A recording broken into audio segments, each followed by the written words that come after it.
Hello everyone, my name is Brooklin Myers and I am an Elixir Newbie. My goal is to help people adopt Elixir and grow as developers while doing the same myself. I do that by documenting and sharing my own experience in the Elixir industry. It's been an incredible journey so far and I look forward to taking the next step with you. So let's jump in to the Elixir Newbie Podcast.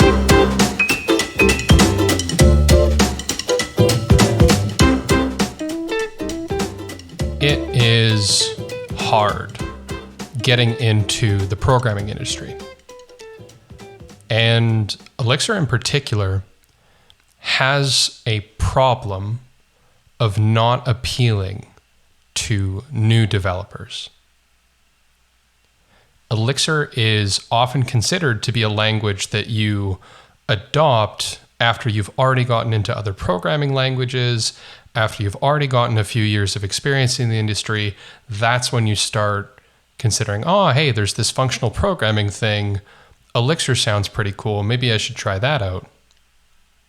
And I think that is a problem. I think that's a problem for the Elixir community because Elixir as a language has a beautiful philosophy. It's a language that's taken all of the experience of the past and tried to propagate those patterns into the language itself in a way that encourages developers to adopt reasonable practices. For example, Elixir is a language that has its testing framework built right into the language itself so that anyone can use XUnit, which is the testing framework for Elixir, and be able to write tests right out of the box. And I know that when I started programming, and my background is in JavaScript, for example, is a language that deciding to put tests into your project is a choice that you have to actively make. And so I think that encourages developers to care less about testing and good testing practices. And if you're trying to learn programming, if you're trying to get into programming, I think Elixir is a fantastic choice as a language, as much as it does have some unique features to it and some interesting focuses on immutability and concurrency. Really, for a new developer, it should be an ideal language.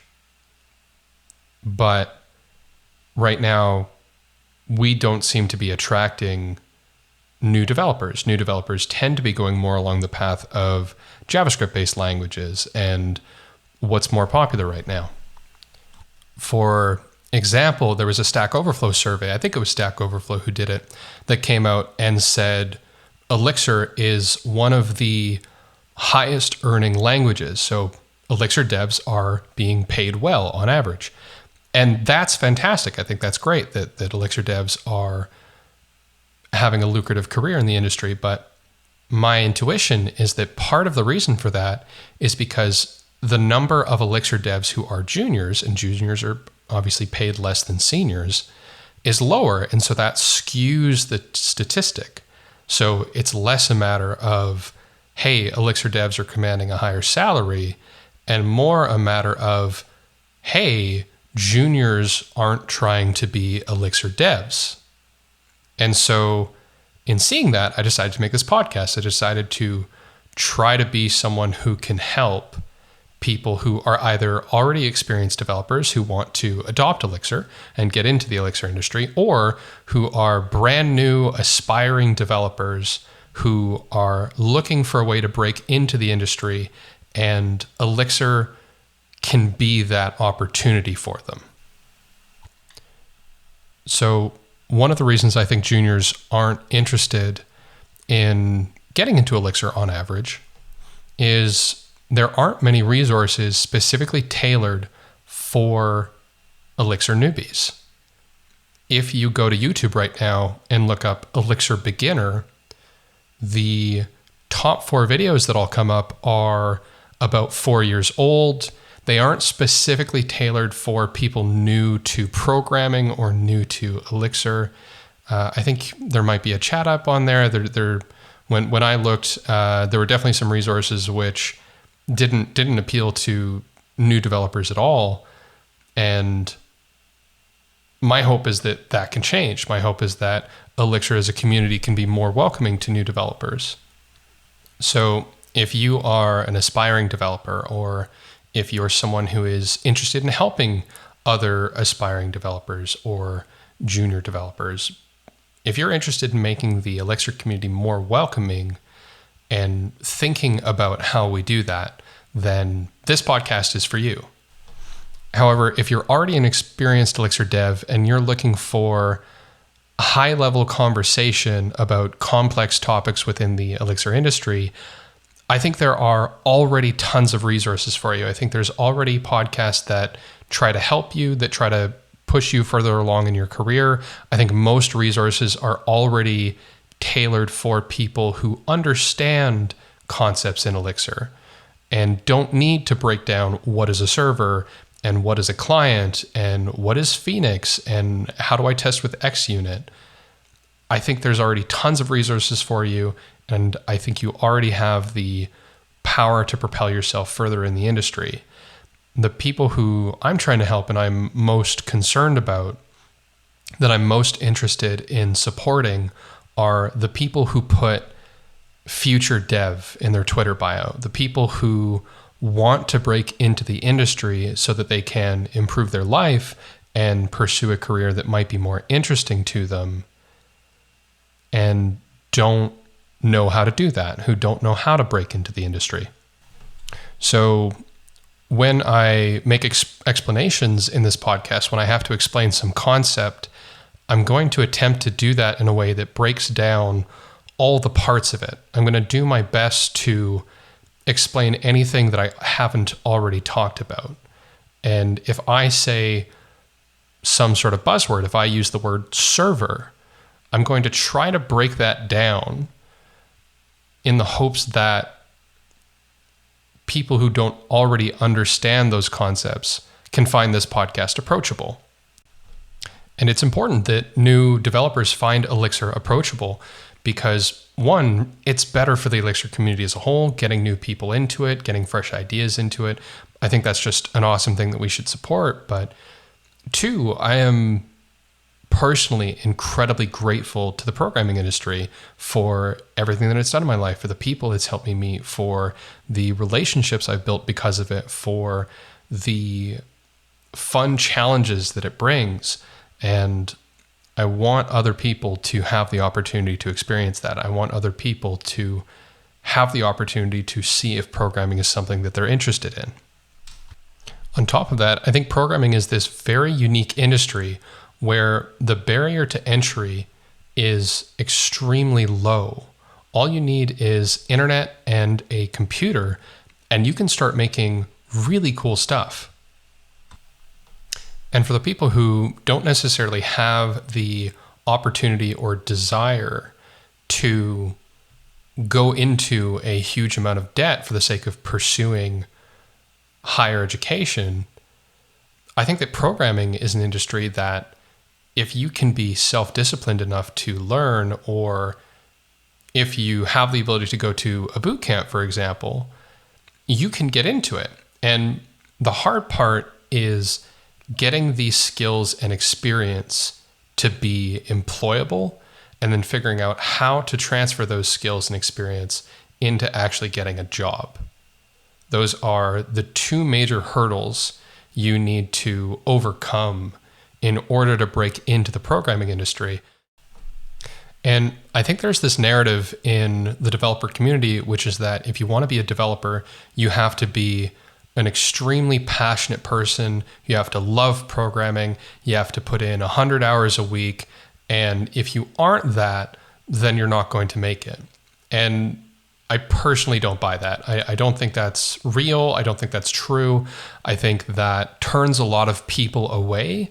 And I also believe that passion is something you develop over time. The further you get into your career, the more autonomy you have in what you do, and the more interesting things that you get to learn, the more passion you're going to have naturally. And if you are considering getting into the programming industry, I don't want that to be something that turns you away. I think that for a lot of people, programming can be this incredible opportunity that allows you to feel financially stable. It allows you to be engaged at work. It allows you to work your brain and solve interesting problems to feel creatively fulfilled. I know it's not that for everyone, and that's perfectly okay, but it has the potential to be that for you if that's what you want it to be. And it has the potential to be that for you without you needing to spend tens of thousands of dollars on a 4-year or more degree. And the great thing about it is because it has such a low barrier to entry, anyone with a computer can try to make something and see if they find that process interesting. And if you do, I really think it is an industry that can fundamentally change your life for the better. For example, there's this person I've interacted with a few times on Twitter, Tyler Carroll. He is at TyCarroll320 on Twitter if you want to check him out. He's got a really interesting background. His whole tagline is from jail cell to the console. And he's extremely open about his past struggles with addiction and how, for him, transitioning into programming is this opportunity to improve his life, to provide for his family. And I really want to see Tyler succeed. He seems like a great guy, and he is exactly the type of person that I hope to help by starting this podcast. It has, as an industry, as a pursuit, it has the ability to help people who alternative paths might not be open. It is an incredibly open and welcoming industry. And if you can find a way to develop the skills to do the job, then there will be work for you. And it doesn't matter if you have a ticket or don't. There might be certain jobs that require that ticket, but the deeper you get into your career, the more and more that stops to that doesn't matter anymore, and the more you're able to find opportunities regardless of having that ticket or not. For myself, I'm incredibly grateful to programming. It allowed me to pull myself out of a job I really didn't like. Before programming, I was selling computers and making just above minimum wage, which at the time in Canada was $10.25, and feeling incredibly unfulfilled and feeling a degree of routine in my job. It was the type of job where you say the same thing every time someone walks into the store, and every day starts to blend into the other. And for people who are looking to feel more creatively fulfilled, or feel like they need to change things up, or who are drawn by the financial opportunities that it presents, I think it can be an incredible opportunity for you. And the industry itself is so supporting. I'm constantly shocked when getting to interact with different figures in the community, how open and helpful they are to anyone. For example, I got to meet Jeffrey Matthias the other day. He was doing a talk on Elixir. He was doing an online conversation. It was a small, pretty tight-knit group of about 12 or 14 people. It was open to anyone. Anyone could join. And it was about test factories and Elixir. And maybe I'll go into what that is at some point. But you don't need to understand that specific topic to understand the story. And during the talk, he was incredibly conversational. It was very much a jump out and ask a question anytime you have one. And he was incredibly kind and supporting. And afterwards, he was even kind enough to stay afterwards with me and answer some of my questions and go well over his allotted time. And, it was really incredible to see someone who is, for context, a pretty big figure in the Elixir community. Recently wrote the book Testing Elixir, which I'll leave a link to in the show notes. It's really, really good. I'm not finished reading it yet, but what I have read has been extremely good. And it seems to be that way almost everywhere in the industry. It is just a very open and supporting place. And if you are genuinely interested in learning, then you'll have lots of opportunities to do so. And people want to see you succeed. It's really incredible that way. And if you are either new to programming and interested in getting into the industry, or interested in learning Elixir, or if you are already an experienced developer but haven't used Elixir yet, I think Elixir is a really good language to pick up. It and its surrounding ecosystem is a terrific starting point for your career, even though not many people are using it that way. Because unlike something like JavaScript, which I think is where a lot of people get their start, JavaScript is huge right now. But the downside of it being so huge is that the learning path for JavaScript is significantly less clear. There are tons of new things all the time in the JavaScript community, and it very much, I often refer to JavaScript as the Wild West of programming. You can pick between hundreds and hundreds of different options for your project. No project looks the same. You can use all sorts of different tools for each individual part of your application, and there's a lot of choice within that. But because of that, it lacks a certain structure. Whereas with Elixir, it's, let's say you're using a Phoenix web application in Elixir. One Phoenix project is going to have a very similar structure to another Phoenix project. They're going to use similar modules. They're going to have a similar project structure in regards to the actual folder structure, because Phoenix is relatively opinionated, and in my opinion, it's those are some good opinions that they have, but they are relatively opinionated about what your file structure should be. And Phoenix is a language that Phoenix is a framework and Elixir is a language that work very well both for rapidly prototyping small applications, doing side projects, as well as working at scale, working for a larger company who needs to handle thousands or millions of users. It is very good for both situations. JavaScript, which, don't get me wrong, there are lots of passionate JavaScript people in that community, but that is often the default path for most people, is they learn JavaScript because that's relatively common.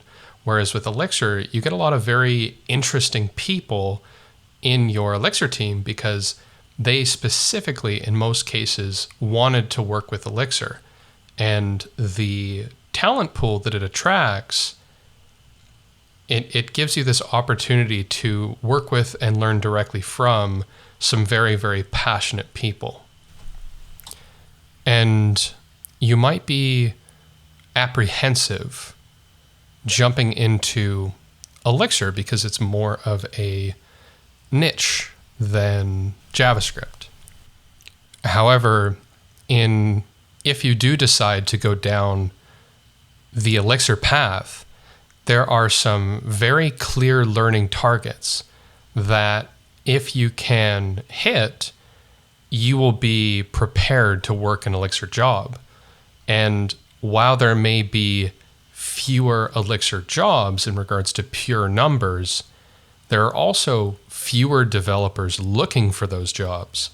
And so the relative competition, in this case, it is better to be a small fish in a small pond than it is to jump into a highly competitive world like JavaScript, where there are going to be 40 people applying for the job that you're looking for. So this podcast is going to attempt to help you along that path.